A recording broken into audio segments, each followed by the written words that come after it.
I'm your host, Joshua. I'm your host, Ariel. And we're the Midnight Guild. Welcome back, everybody, to another episode of the Midnight Guild. Hashtag the Guilders. Yes. It feels like forever since we've been on, but honey, as per usual, life has been crazy. Life has lifed us. It has lifed us, honey. And the rains has set in here in the Appalachian Mountains of Tennessee. It will not stop raining. It has done nothing but rain. Oh my goodness, where is Noah when you need him?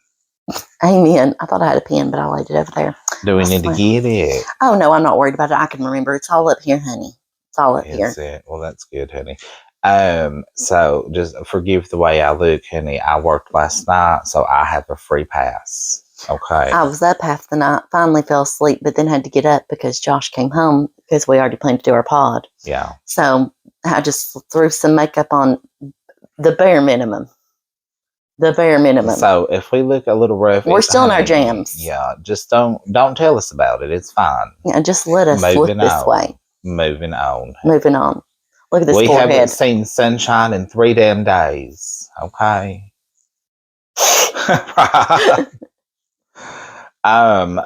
Today we're talking about some triangle. The Bennington Triangle. The Bennington Triangle. It sounds so regal. Bennington Triangle. You're not gonna think that after I tell you about it. Whew. Feels like a tourist destination. Like we're getting married at the Bennington Triangle. Invitation only. Definitely not. At least unless they want to go missing. Dun dun dun. Well, subtle foreshadowing. That's how we roll. We do have some stuff that has happened. Yes. So in recent news. Yes. Now in local news, honey, there's a cult coming. Yes, we're getting a cult, honey. It's gonna be right in our backyard, just over 15 minutes in up the the road. valley. Over in the valley. Yes, honey. Yes. So we're gonna be doing a little deep dive. Oh, did I tell you? I probably haven't because it's probably slipped my mind. Because honey, it's been a busy couple of weeks. Jeannie said that she agreed to come on the podcast and talk about the cult since it is, right in her backyard. Yeah, I mean, literally. Yes, Jenny. Yeah. She watches every episode, so yes, Jenny. So she has all the valley gossip. Oh yes, honey. Jenny will fill us in. What they're saying about the cult and what the petition, honey. There's a petition. Honey, there's been a meeting, honey. Like the valley people. Honey, they picked the wrong spot. They are in uproar. But anyhow, we're not going to give too many things away. Right. Because we'll let you tune in for that one, honey. But yes. I have an idea for that episode. We're going to blind react to their website. Okay. But right. Well, I'm not going to look at it. You're not going to look at it, nothing, because I feel like it'll give us a good giggle.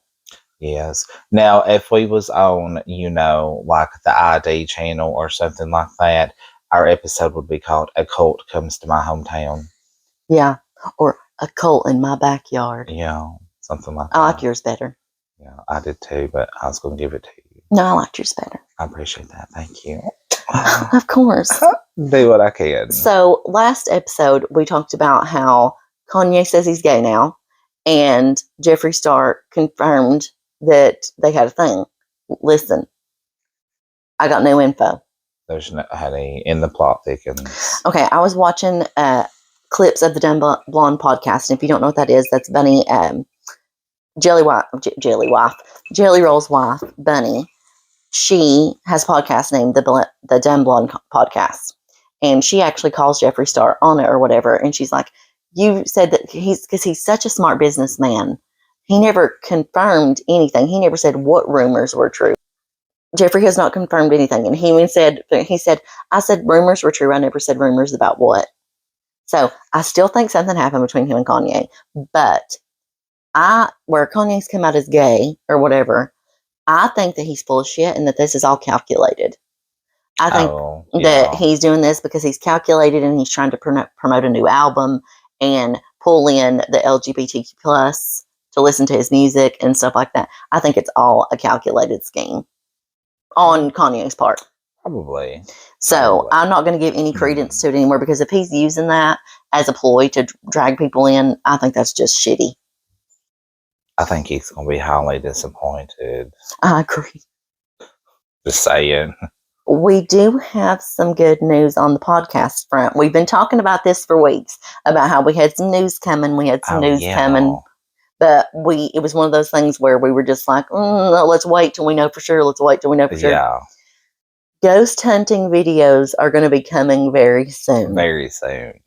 I'm going to start a whole nother channel to put those videos on, but until we can gain a following over there, I'm going to also post them on the podcast. And boy, do we have a doozy for the first one, but we're not going to tell you. It's exciting. It's exciting, and we want you to be surprised. Never before seen. Yes, never been done before. So we will be the first. I'm excited. He's excited. But you'll have to just come along for the ride to find out what it is. Yes, you'll love it. You'll especially if you're a local, you're going to love it. Oh, honey. Yeah. So we're still inviting people to come on the podcast, guys. Most definitely. We definitely want. And you don't have to come here. We can do it via Google Meet, all that stuff. We definitely want to bring viewers on, hear y'all's stories, all that stuff. So if that's something you'd be interested in, you can message us at our email, which is the Midnight Guild, tn@gmail.com. Thank you so much. Teamwork makes the dream work. You always do it so good. I always have a moment of blah, blah, blah, word vomit. Well, it helped. That's like the one thing that I actually created. I did the email. You did good. That's about the only thing I've done, though. But you did it good. I did it, honey. Sacrificed my spare Gmail for that. Yes. So I've been thinking recently, things have been getting crazy. I mean, I know everybody says that every decade. Somebody's like, oh God, we're in the end times. We're in the end times. Oh, here she goes. I've been on a tangent recently. She sure has.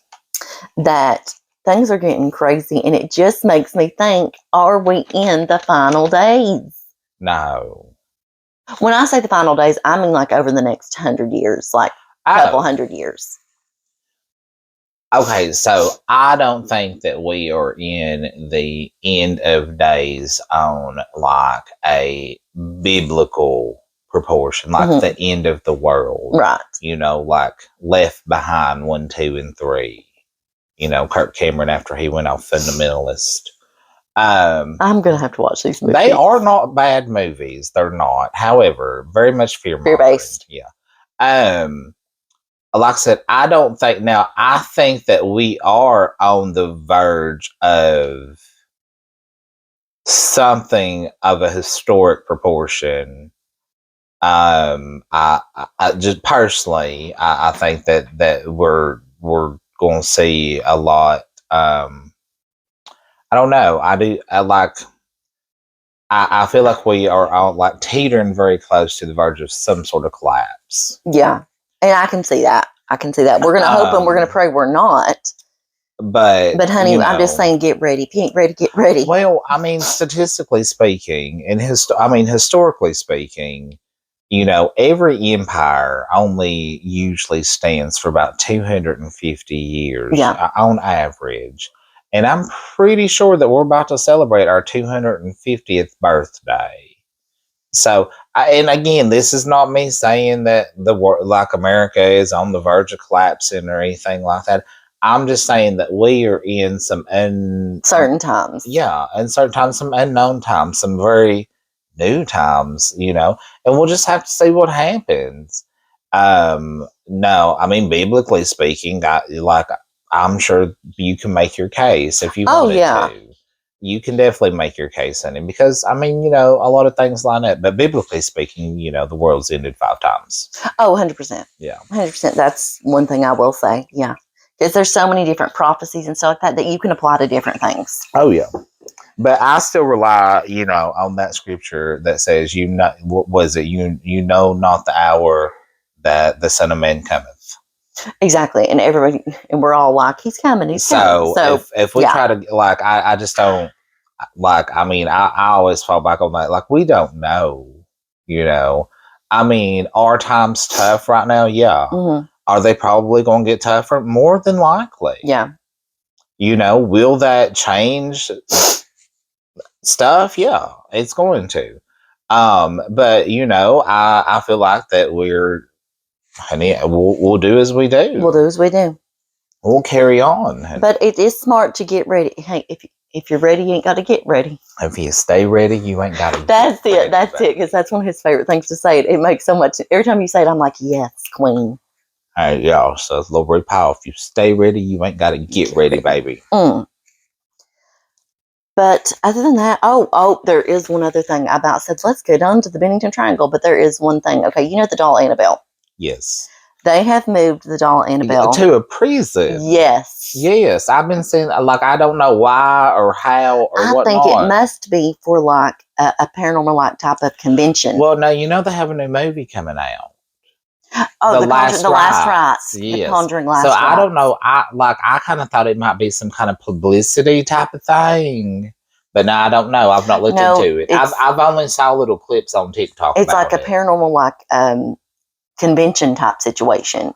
And I'm now people are going to pay to see it. But you know what? The daughter of him Warren's honey, get on you, girl. Cash in on that shit. Cash in, honey. Charge them $5 to look at the Annabelle.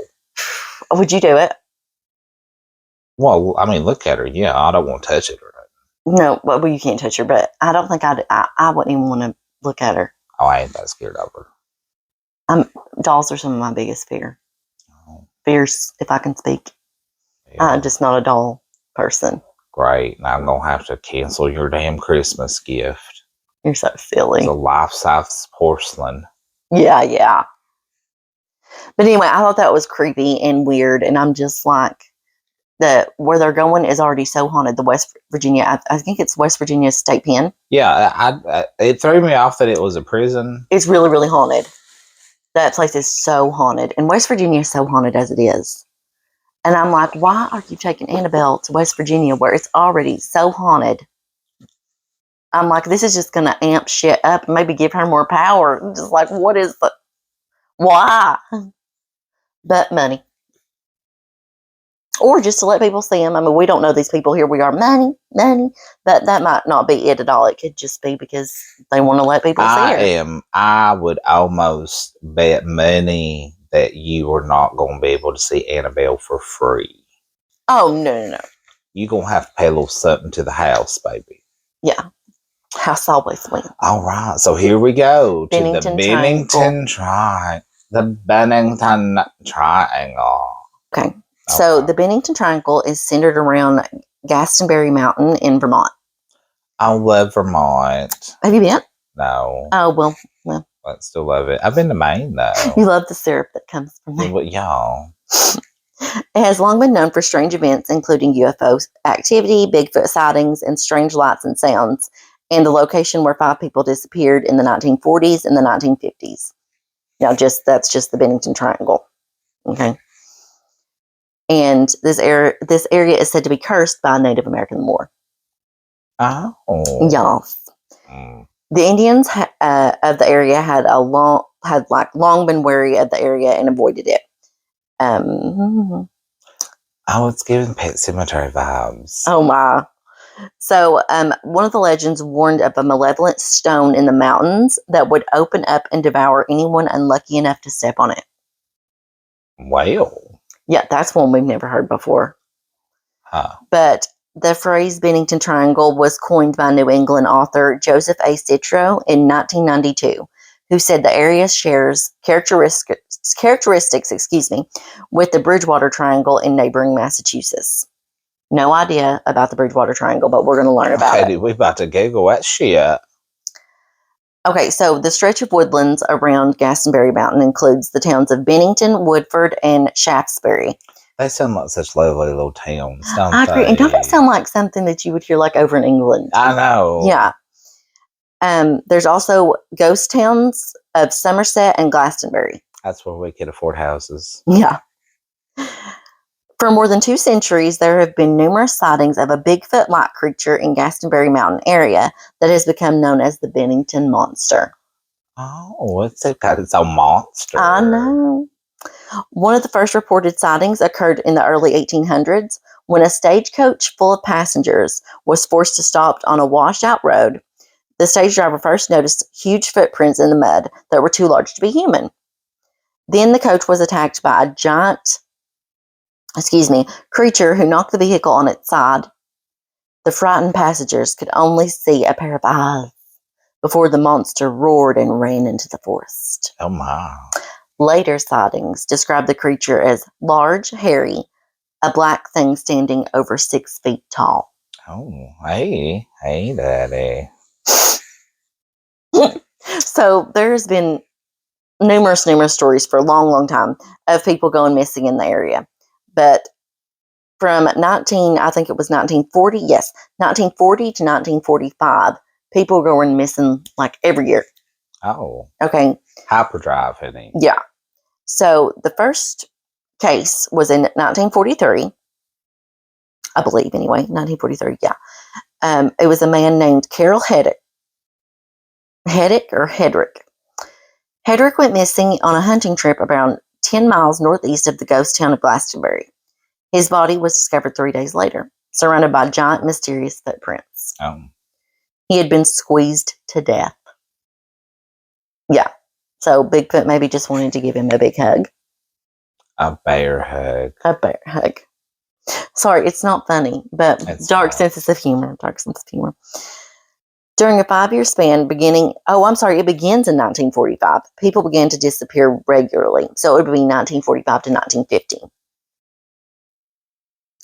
The first in this time period to go missing was 74-year-old hunting guide named Matty Rivers. No, Mitty Rivers. Well, Mitty. Rivers knew the area well, was a leading party of 4 hunters in the area of Hell Hollow, what a name, which is in the southeast woods of Glastonbury. As he led the group back to their camp, he got ahead of them and never returned to camp. Initially, the other hunters were concerned as their guide was a skilled woodsman. No, wasn't concerned because their guide was a skilled woodsman. However, when Rivers didn't resurface, an extensive search was conducted by 300 concerned locals and U.S. Army soldiers dispatched from Massachusetts' Fort Devens. Though they combed through the vast wilderness for 8 days, the only thing they found was a cartridge of the same type that Rivers had been using. And there was also no evidence of like an animal attack or anything like that. Let's see, okay. A year later, 18-year-old college student Paula Weldon went hiking on the Long Trail. That's literally what it's called, Long Trail, on Sunday, December 1st, 1946. Wearing a bright red jacket, several people had seen her go, including a store employee in Bennington who had given her directions, and an elderly couple who had been hiking who also gave her directions a little time later. There was no concern until the college student failed to attend classings at Bennington College the next morning. Afterward, an extensive search was conducted, including more than 1,000 people searching, aircraft surveillance, posting of a $5,000 reward for any information, and help from the FBI. The elderly couple who had seen her on the trail said that she seemingly disappeared after she turned the corner on the trail after they'd spoke to her. During a massive search, no clues to her fate were ever found. Poor Paula. Yeah, I know, it's really sad. Exactly 3 years later, after Paula Weldon had disappeared, James Tedford went missing on December 1st, 1949, so the same day. The same day. Yeah, he was a resident of Bennington Soldiers' Home. Tedford had been in St. Albans visiting relatives and returned home on a bus when he vanished. According to witnesses, Weldon was one of 14 passengers on the bus, and at the last stop before arriving in Bennington, however, when the bus arrived in Bennington, he had seemingly vanished. His belongings and his luggage were on the rack, and an open bus timetable was on his vacant seat, but no one had seen him get off the bus or anything like that. He didn't disembark in Bennington. Though his disappearance was investigated, no one or anything had ever saw anything suspicious. That's a little creepy and suspicious. Yeah, I'm like, that is crazy. I'm like, literally, he just disappeared. On October 12th, 1950, an 8-year-old boy named Paul Jepson went missing in the area. Jepson was playing in the back of a pickup truck when his mother left him briefly to tend to her pigs. After she returned, the boy was gone.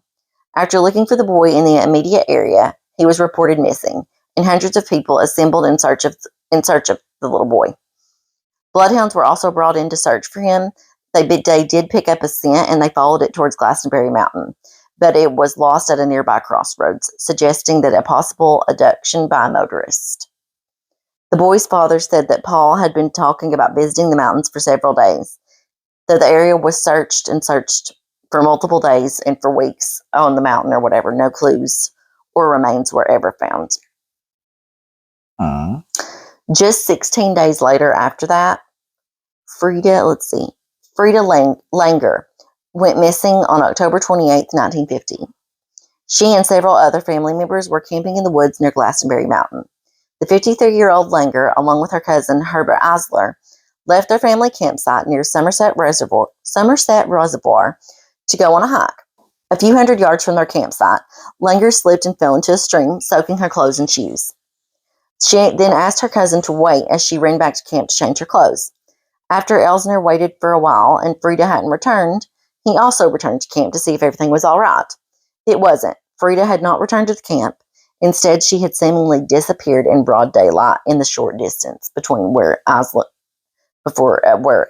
was and the camp, because it was not a far distance at all.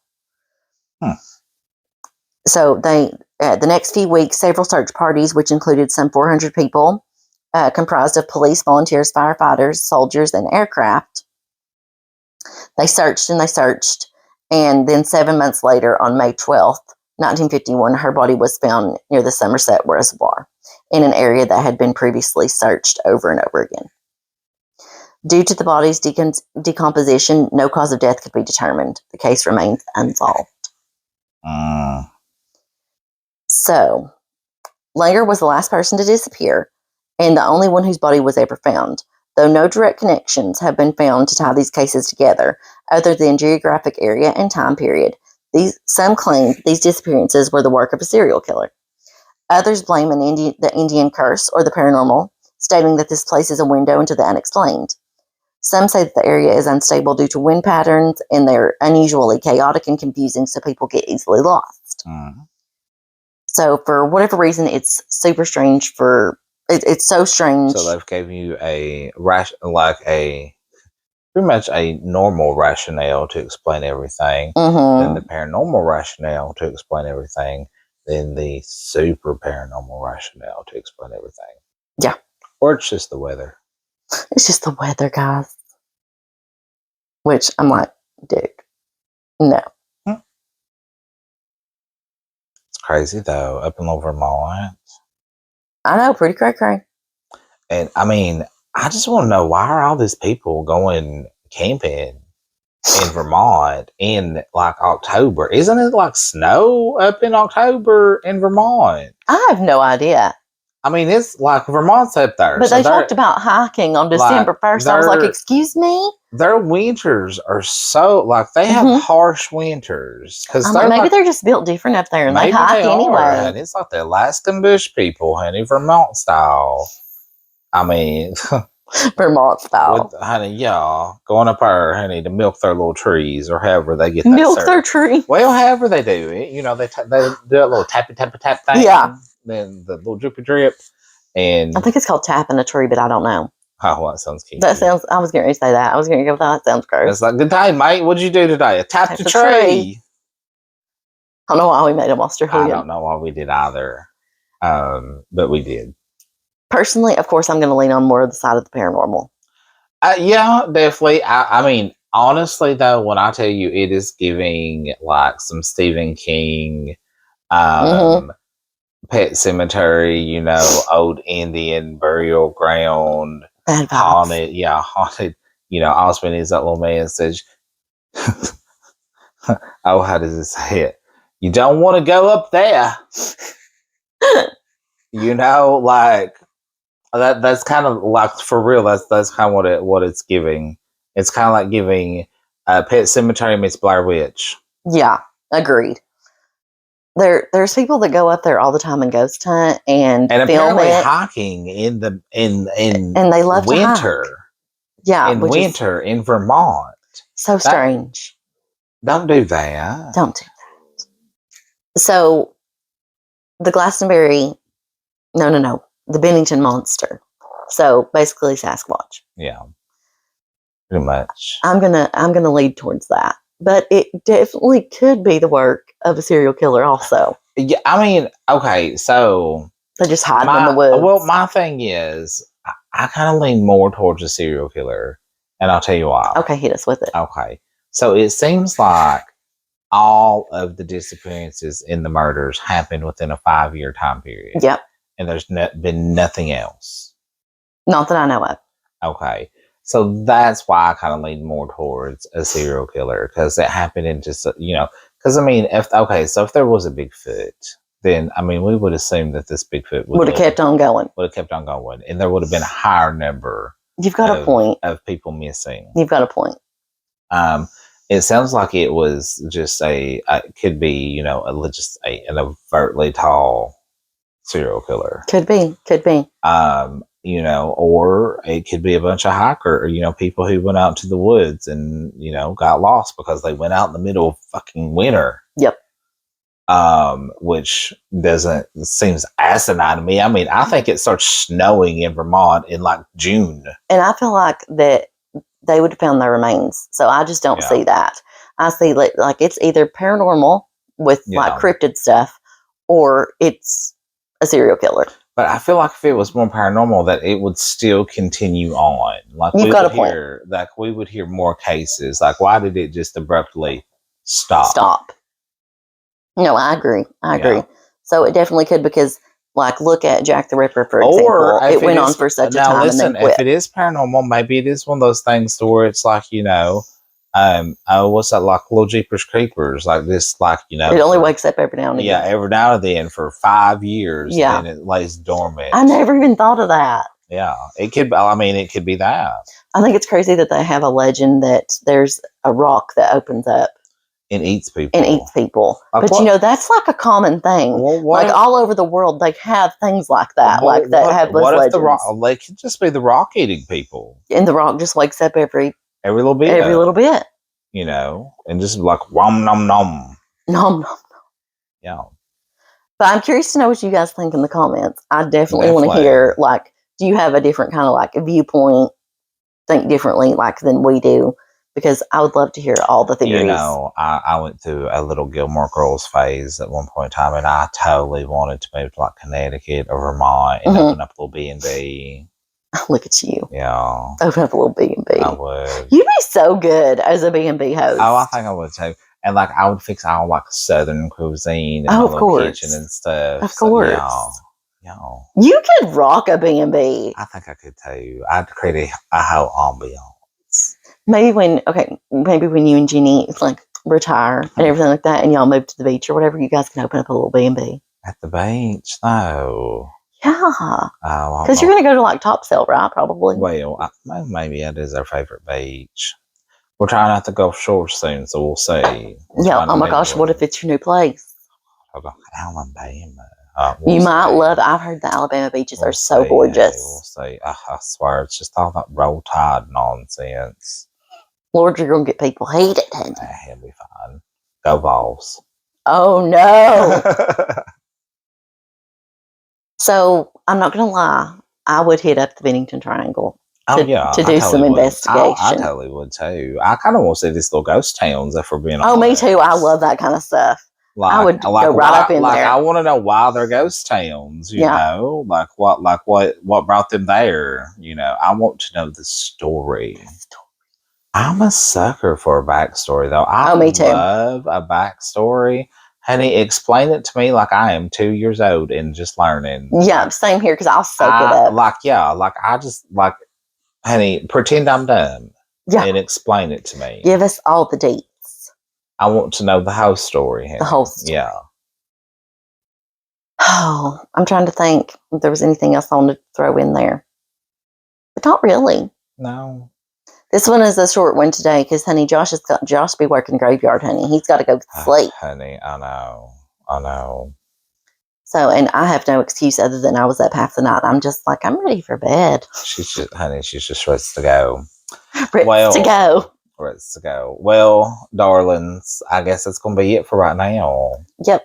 Yep. Yeah, until we meet again. We'll have another one out soon. Yeah.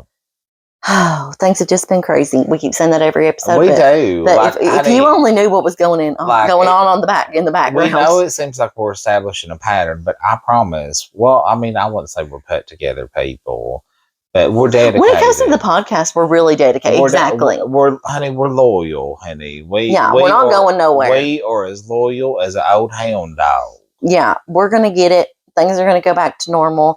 Things in the background have just been going crazy lately, but things are starting to calm down. You know, it's that background noise, honey. That background noise. And get you sometimes. But we do appreciate you for tuning in. Very much so. We love you guys so much. We love our followers. We care about you. Y'all are family. We hope y'all care about us.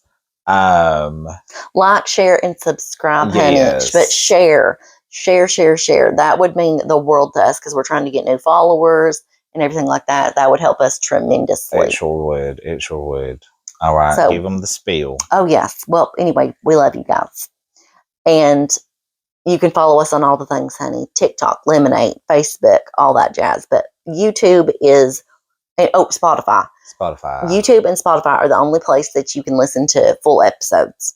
So on YouTube, you're going to want to, y'all know the drill. Yeah. You're going to go click subscribe. And then next to subscribe, there's a little bell. Ring a ding. You're going to click it. Then you're going to click all. And honey, you won't miss a thing. Won't miss a thing. Not a thing, honey. Bye, guys.